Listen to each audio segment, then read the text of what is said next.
Okay, again, thanks to our friends and by friends, we've never actually met or talked to anyone at Pride of Detroit, but Pride of Detroit captured this, a great article. I saw it and heard it, but then Pride of Detroit put it all together. So the Vikings are they're feeling confident. Hey, they're 10-2, but man, this is their first divisional road game, and it comes to Ford Field.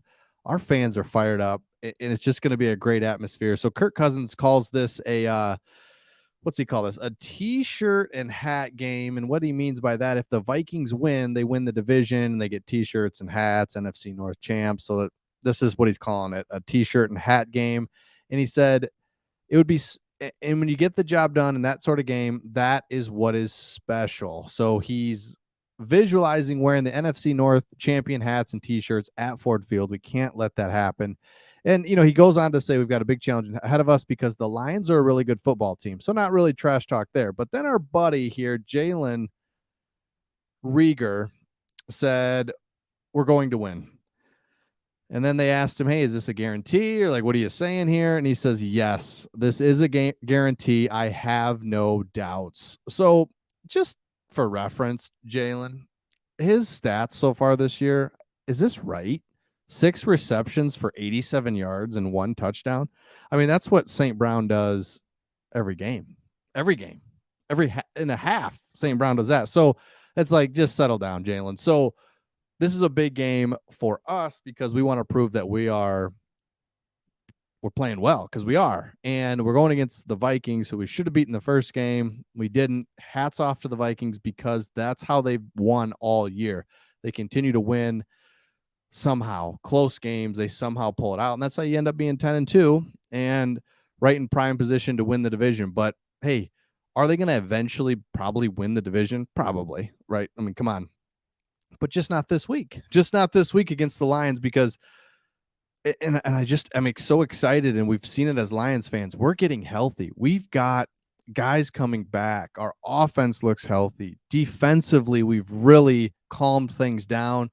And so I'm excited to see what we can do against the Vikings when everything's kind of settled down defensively and we're playing so well offensively. Oh, and by the way, it's at Ford Field, where we have really shown that we can get a home crowd going. And why not, right? We've just had very little to cheer about for so long, and now we're so excited to get things rolling. So head coach for the Vikings said that we will feel the home crowd. We are going to feel it. And what he meant by that was, yeah, this is the first divisional road game that they've played.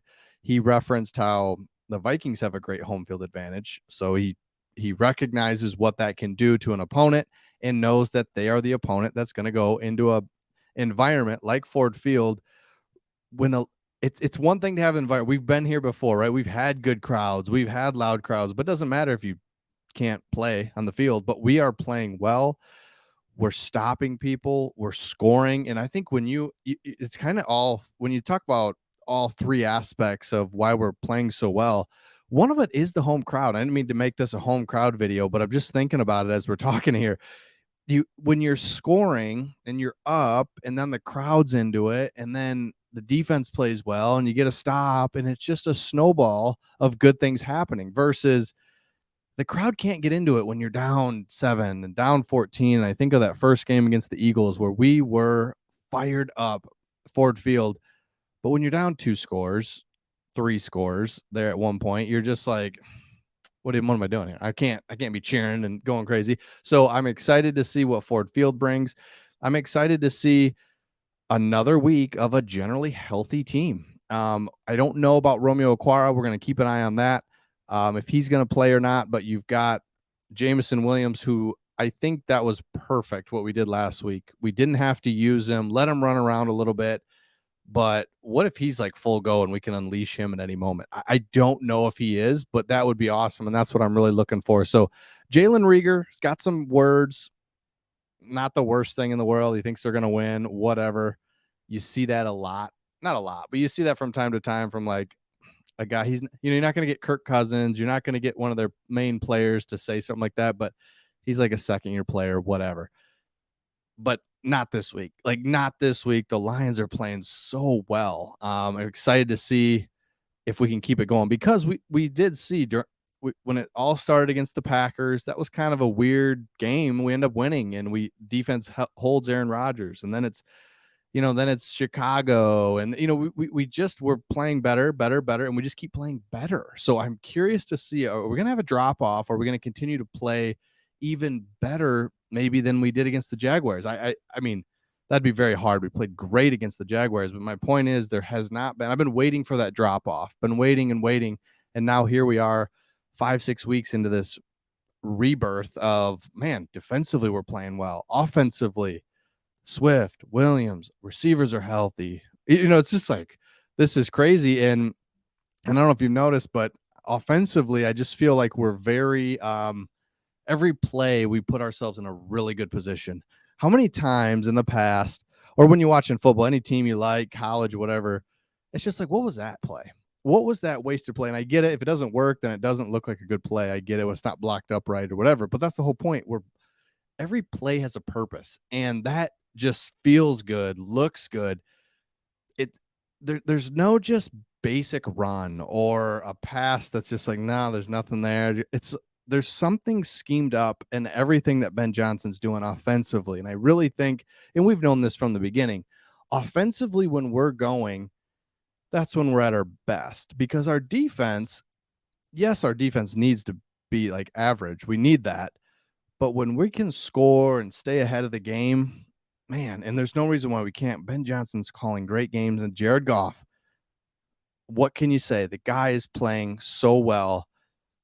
He's making quick decisions. He's just playing very well. And I think unfortunately, it took 4, 5, 6, 7, 8 games for him and Ben Johnson to really get together on the same page of what they needed to do in terms of, I know Goff likes X. I know he likes this. I know he likes that. But really, it seems like they're just really honing in on that. And they're not calling. If it works, we're calling it. If it doesn't, we're not. Simple as that. And so, if it worked in the past and it's working, then let's keep calling those types of plays. And we're mixing in run and pass. And I just don't feel that the Lions are predictable. And that is a great feeling. I mean, you get into those predictable situations where run, pass, or, I feel like with Jim Bob Cooter, it was just, we're trying to establish the run with Amir Abdullah. And you're just like, this is not working. And you're run, try to run. This is more fluid within the offense. And of course, St. Brown is the main key to it all. He can do so many things for us. So excited to see Vikings talking trash, but I'm just saying, the Lions are playing so well at home. Let's go. The Vikings, you're probably going to win the division, but not this week. We'll see all of you on the next one.